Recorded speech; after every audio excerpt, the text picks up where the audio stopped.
je dois le faire partir pour filmer cette vidéo. Moi les babes, j'espère que vous allez bien et que vous êtes trop heureux de me retrouver pour cette 3e vidéo de la semaine.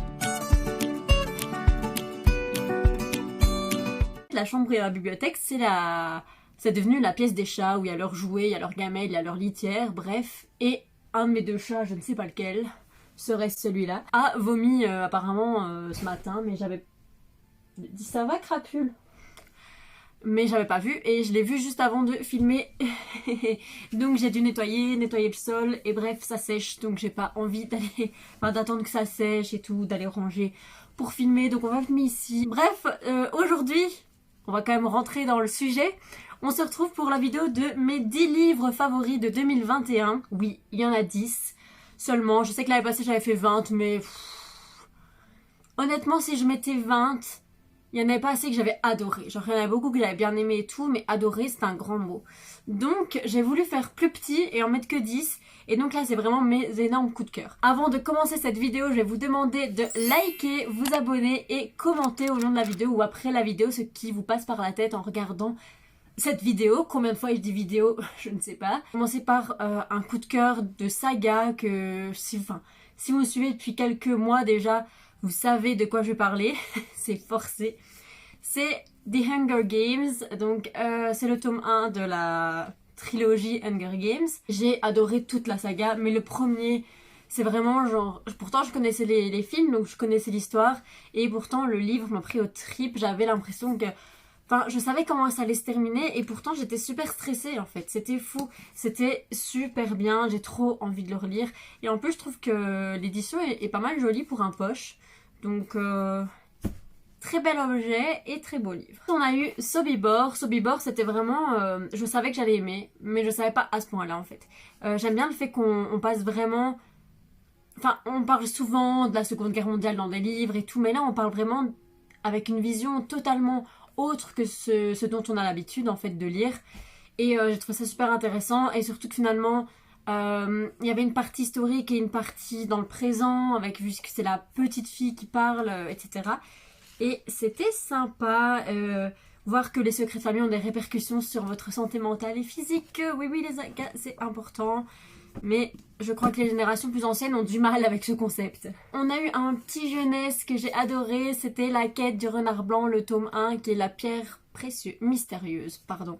Le tome 2 vient de sortir, il faut que j'aille l'acheter. I know bitch, mais j'ai plus de sous. Il était trop mignon. J'ai adoré, genre vraiment, à chaque fin de chapitre, il y a une petite morale et tout. C'est vraiment comme un conte finalement, mais sous forme de roman. Et j'ai vraiment trouvé ça sympa. Les personnages sont trop mimes, genre c'est des petits animaux trop mimi. Et j'aime bien le fait de voir le monde d'un point de vue animal, parce qu'en fait on voit des humains dans ce truc, dans ce livre là, et on voit la façon dont les animaux nous perçoivent, et j'ai trouvé ça vraiment intéressant. En jeunesse toujours, on a Nevermore, donc celui-là c'est le tome 1, il est gros hein, j'avais pas fait attention qu'il était si gros. Après c'est écrit grand mais il est quand même fameux hein. Nevermore c'est hyper bien, c'est... En fait, quand les gens disent que c'est une vibe d'Harry Potter, je comprends tout à fait parce que la magie est là, la jeunesse est là, le personnage principal est un ennemi qui veut l'atteindre, etc. pour d'autres raisons que dans Harry Potter, mais c'est un peu le même principe et pourtant ça se ressemble pas du tout. Et Nevermore, c'est vraiment, ça vous transporte. Je pense enfant, ado, adulte, c'est vraiment un livre qui peut tous vous transporter dans un monde, vraiment dans un univers parallèle.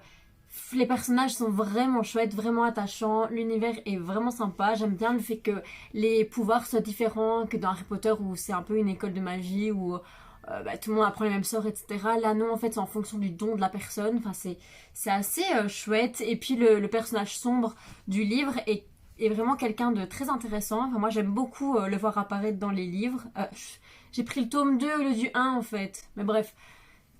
Le 1 était mieux, mais de toute façon j'ai adoré le 2 aussi, donc mais bon bref, la saga Nevermore de toute façon en entier, même si je n'ai pas encore lu le 3, je sais, je dois aussi l'acheter, mais manque d'oseille. On passe dans la fantasy cette fois, et c'est le tome 2 de la passe miroir, et donc c'est les disparus du clair de lune, et j'ai adoré ce tome 2, il se passe plein de trucs. Ophélie devient enfin une badass, on apprend à connaître Thorne qui est un personnage incroyable et extrêmement complexe et on adore.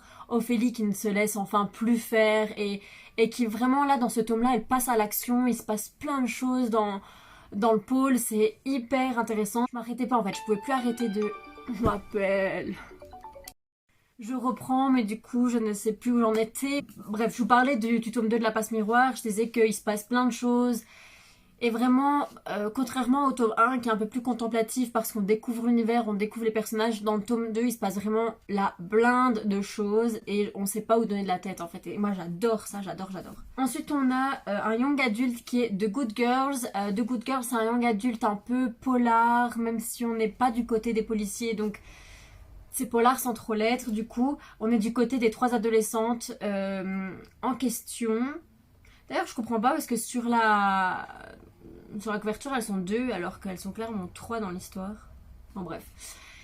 C'est vraiment un truc plein de rebondissements. On découvre les secrets de toutes les filles un à un. Ça m'a vraiment fait penser à Pretty Little Liars, que je viens de recommencer d'ailleurs, même si je sais que la fin est nulle. Ben, c'est un peu la même vibes.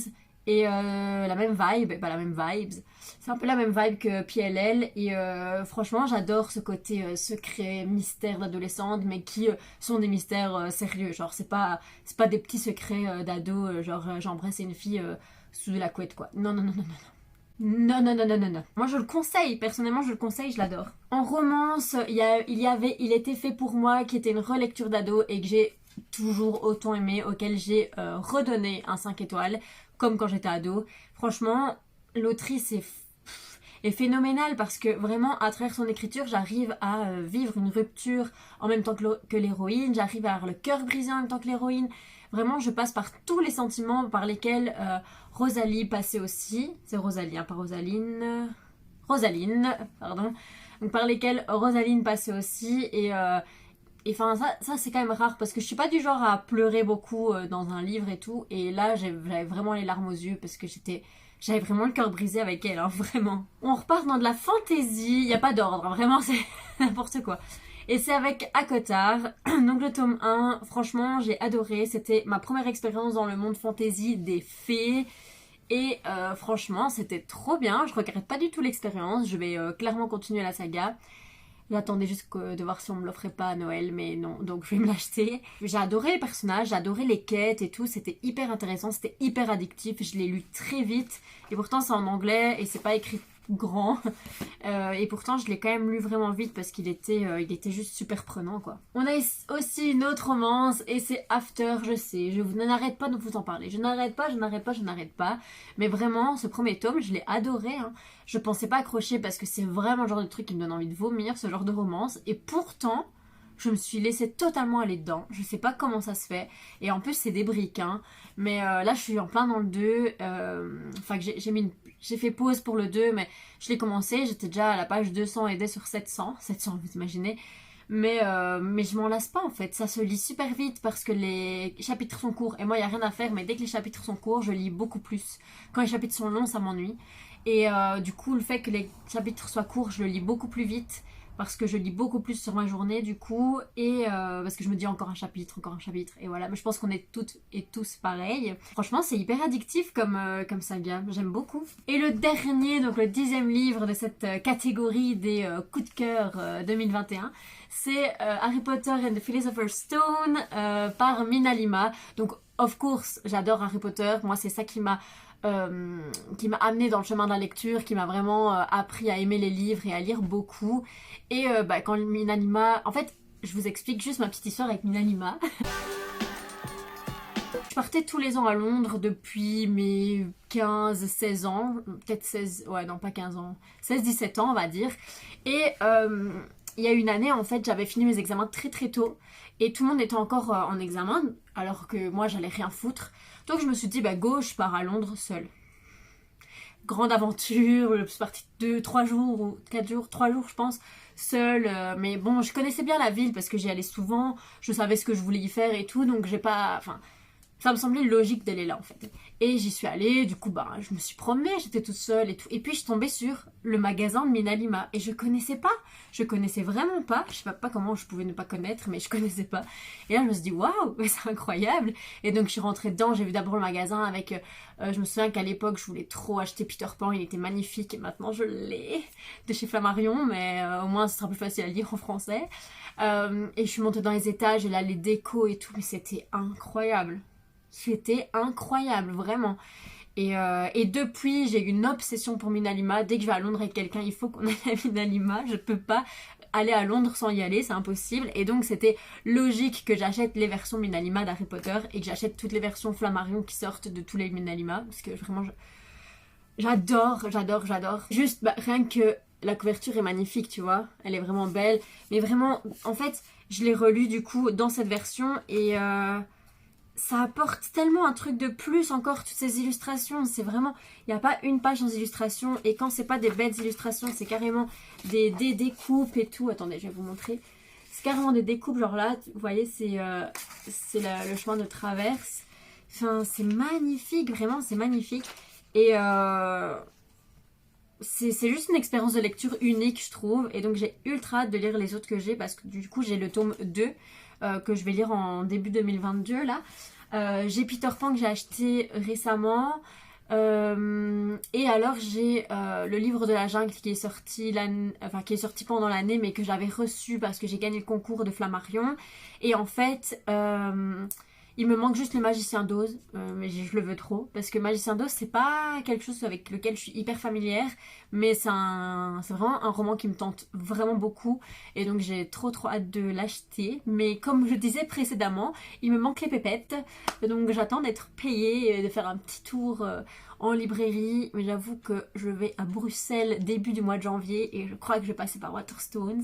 J'espère que cette vidéo vous a plu, que ce petit fond cheminée vous a plu et que mes 10 livres favoris de 2021 vous ont inspiré un minimum. On se retrouve demain pour une nouvelle vidéo et on se retrouve encore vendredi. Vendredi, vidéo spéciale en rapport avec cette vidéo que vous venez de regarder. C'est le classement de ces 10 livres par ordre de préférence. Donc vous allez voir lequel j'ai préféré le plus cette année et lequel j'ai moins aimé tout en étant un favori quand même.